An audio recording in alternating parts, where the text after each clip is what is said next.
Olá, estamos de volta. Seja bem-vindo ao programa Eternidade. E agora com o quadro Bastidores do Bem.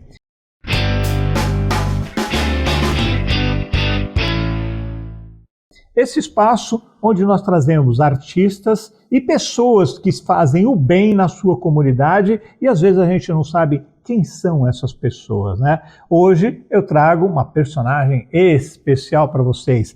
Ele é empresário e é escritor. E os livros que ele escreve têm ação, aventura, mistério, enigma e um toque de espiritualidade.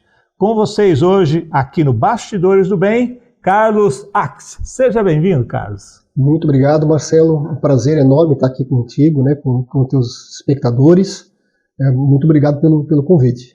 Prazer é nosso você estar aqui. Seja bem-vindo. O Carlos, eu tive o prazer de conhecer e ter contato com os livros dele e eu me encantei. Quando eu li esse livro aqui, ó, Rick Greston e a Adaga Dourada, eu devorei o livro, do começo ao fim. Pensei, vou ler só algumas páginas para ver do que o livro se trata. Que livro se trata? 3 dias eu tinha lido o livro inteirinho, cheio de ação, mistério, aventura e aquele toque de espiritualidade que a gente gosta tanto, né? Carlos, como é que você conseguiu escrever uma obra dessas, uma obra magnífica? Quando eu li esse livro aqui, antes de você responder a tua pergunta, mostrando aqui a minha impressão, eu tive a impressão de que eu estava vendo um Harry Potter brasileiro, né? Aquele, como é, do raio lá, o Jack? Percy Jackson. Percy Jackson, esses de aventuras. Parece uma coisa que nem parece ser um livro escrito por um autor brasileiro. E aqui de Blumenau, Santa Catarina, né? Da onde você tirou inspiração para escrever esses livros, Carlos? Bom, na verdade, já fazem alguns anos já que eu comecei a escrever, mas de uma forma muito amadora, né? Eu jamais tinha a pretensão no início de que os livros fossem editados, né? Que eu finalizasse os livros. Começou quando os meus filhos ainda eram crianças, né, menores assim, mais jovens, né? E a necessidade de contar uma história para eles irem dormir e conviver com eles um pouquinho naquele horário antes do sono, né? Uhum. E sentar e comecei a contar uma história para eles, que é a história do Rick Greston. Olha que interessante. Quer dizer que ao invés de você contar historinhas de carneirinhos, de anjinhos, né, de fadas, de duendes, você foi contar histórias das sombras, de adaga, a seita que quer assassinar o garoto. Que interessante. As crianças conseguiram dormir depois disso? Justamente isso. Eles me pediam essas histórias com mais aventura, com mais emoção, né? Eles não queriam aquelas histórias tipo mamão com açúcar, né? Eles queriam alguma coisa, uma aventura, né, mais emocionante. E conseguiam dormir, porque sempre estavam exaustos, criança, né, vai até onde a pilha acaba e chega uma hora que eles desmaiam, né? É verdade. Eu estou exagerando um pouquinho, gente, mas assim, ó, tem muita ação, tem muita aventura, muito mistério, mas é um livro leve e gostoso de se ler. E o que é legal é que é um livro totalmente voltado ao bem. Posso dar um pequeno spoiler do livro? Claro, pode. O Rick, como eu falei anteriormente, vocês lembram do Senta que eu vou te contar, do Rick Greston e a Adaga Dourada? Estão lembrados? Se não, assistam depois. Busca aí no YouTube que vocês vão encontrar o Senta que eu vou te contar, Rick Greston, a Adaga Dourada, onde eu contei um pouco dessa história. É muito interessante, é muito legal e você prende atenção. Rick, ele foi num mosteiro. Um mosteiro não, é um mosteiro, verdade. Um orfanato dentro de um complexo São José. O complexo São José é um antigo mosteiro, né? E ali as crianças, os órfãos, né? Eles vivem nesse mosteiro e também estudam. Então ali eles também têm, digamos assim, as aulas e eles convivem com crianças que não são órfãs, são crianças da cidade. E então ali eles vivem muitas aventuras dentro desse orfanato. É um orfanato muito antigo, com túneis secretos, tem um tesouro indígena no subsolo desse orfanato, e as crianças, de uma certa forma, elas se envolvem numa aventura onde elas vão em busca desse tesouro. entre outras aventuras, né? Tem toda a questão de um mistério de um assassinato que as crianças precisam desvendar. E tem toda a questão também da seita da Adaga Dourada, que depois de mais de 10 anos, né, da tentativa do ritual satânico, onde havia, né, a intenção de interrompido, né? Sacrificar o Rick Greston, né, onde o anjo Uriel salvou então essa criança, né? Então o Rick cresceu nesse orfanato, fez muitas amizades, né, que são o Marcos, os principais amigos, né? O Marcos, a Júlia e a Sabrina. São os 4 amigos inseparáveis que vivem as aventuras, inclusive ao longo de toda a saga, né? Que eu estou desenvolvendo a saga ainda, ao todo serão 8 livros. Isso que eu ia te perguntar, nós temos aqui 4 livros, né? Isso. Rick Greston e a Adaga Dourada, Rick Greston e a Lua de Sangue, que capa bonita, olha só. Rick Greston e o Enigma da Torre. E também tem Rick Greston e a Lenda dos Lordes. Quantos livros vão fazer parte dessa saga? Serão 8 livros ao todo. Caramba, 8 livros! Eu estou trabalhando agora no 5º livro, né? Não tenho um nome ainda, mas também é uma aventura também que vai se passar provavelmente no Pará, né?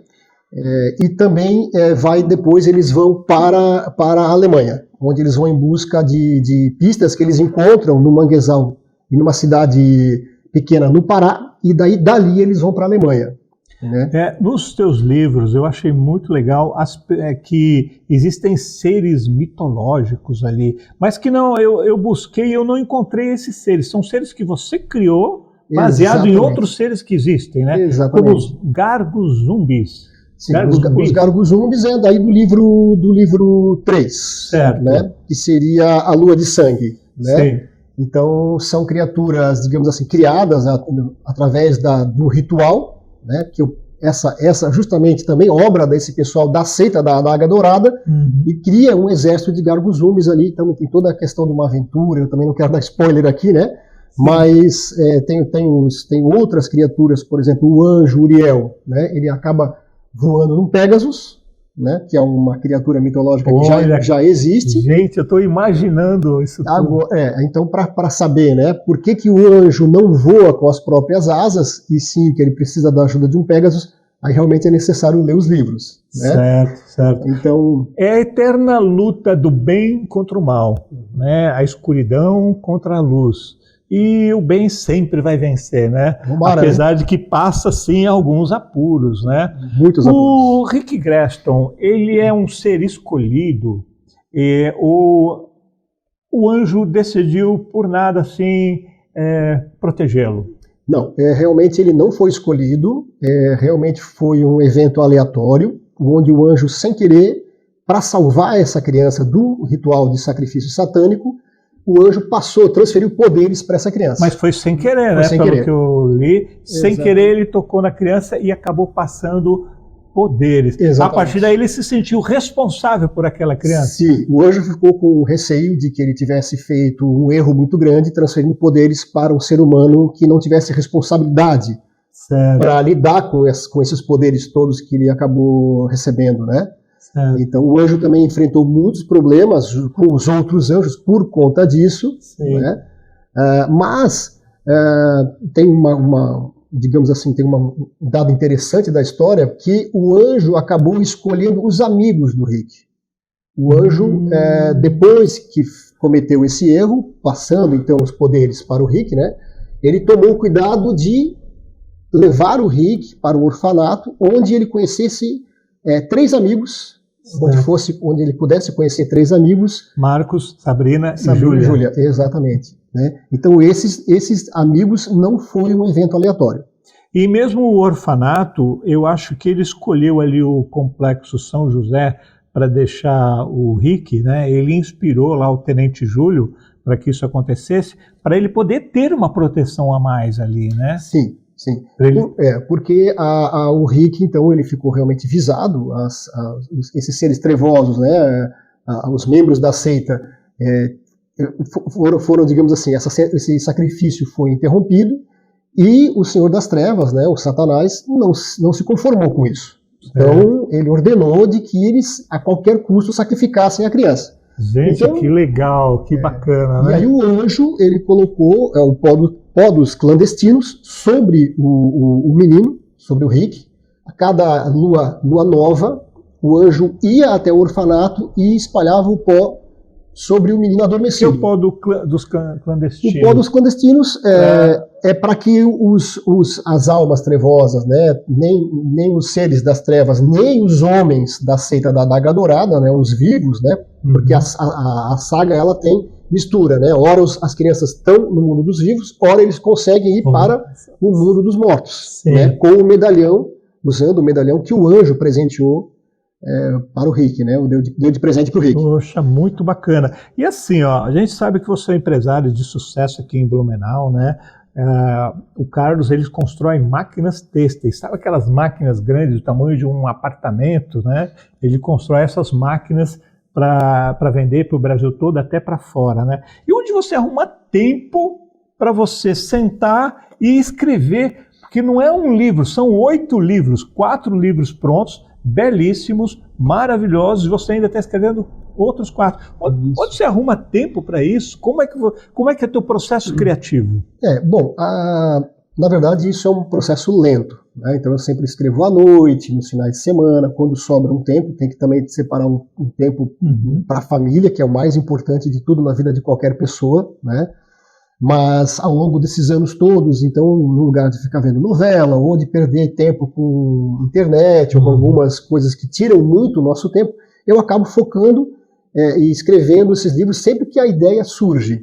Então eu vou juntando esses pedaços como se fosse um enorme quebra-cabeça, e que de fato é um enorme quebra-cabeça mesmo. É mesmo, né? Porque eu tenho ideias às vezes que são do final do livro, por exemplo, agora o livro 5, eu tenho ideias do final do livro, depois eu tenho ideias para o meio do livro ou para o início, e eu vou encaixando essas ideias, e depois, claro, depois eu vou ter que passar tudo de novo e fazer a leitura, a escrita ficar fluida, né? Que isso seja uma coisa contínua, sem degraus, né? Sem que o leitor perceba que foi remendado aquela parte nova. Isso é verdade. Tá aqui o primeiro livro, né? Rick Greston e a Adaga Dourada.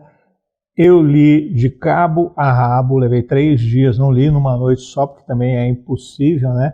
Mas assim, prende bastante atenção. E é um livro leve, um livro gostoso de se ler, é um livro que traz uma mensagem muito positiva, porque mostra o lado humano, o lado da bondade, da honestidade, da integridade, né? Isso é legal, as personagens, como elas são assim, politicamente corretas, né? E fazem as coisas que devem fazer mesmo. Isso é muito legal, muito bacana. Recomendo que você adquira seu exemplar. Não fique de fora. Está aparecendo aqui embaixo lá o contato do WhatsApp para você adquirir o seu exemplar. Os outros podem adquirir também? Ou só esse aqui? Pode adquirir os outros também. Se quiser os outros, pode adquirir também. Vai fazer precinho especial? Com certeza. Vai conversar lá no WhatsApp e para saber um pouco mais da história e adquirir o seu exemplar. Vale muito a pena. Eu li e fiquei muito encantado mesmo. Carlos, obrigado. Nós estamos com tempo curto, né? Porque a gente tem um espaço pequeno. E agradeço demais a sua presença aqui e gostaria que você voltasse. Com certeza aí nós vamos ter pessoas que vão estar nos pedindo para você retornar e contar um pouco mais sobre a saga de Rick Greston, né? Sim, seria um prazer poder voltar aqui e contar um pouco mais. Eu sou apaixonado pela escrita e pela leitura. E quanto mais eu puder plantar essa semente, né, do amor à leitura, para mim isso é um prazer enorme. Eu, como cineasta, sabe que eu escrevo roteiros para o cinema, faço filmes, né? Eu adorei e olha, eu acho que isso aqui devia ir para o cinema, viu? Você que está em casa, você que já leu o livro do Rick Greston, ou você vai comprar e vai ler, depois você responde para mim, deixa nos comentários. Vale a pena transformar Rick Greston num filme para o cinema? De repente uma série na Netflix? O que vocês acham, hein?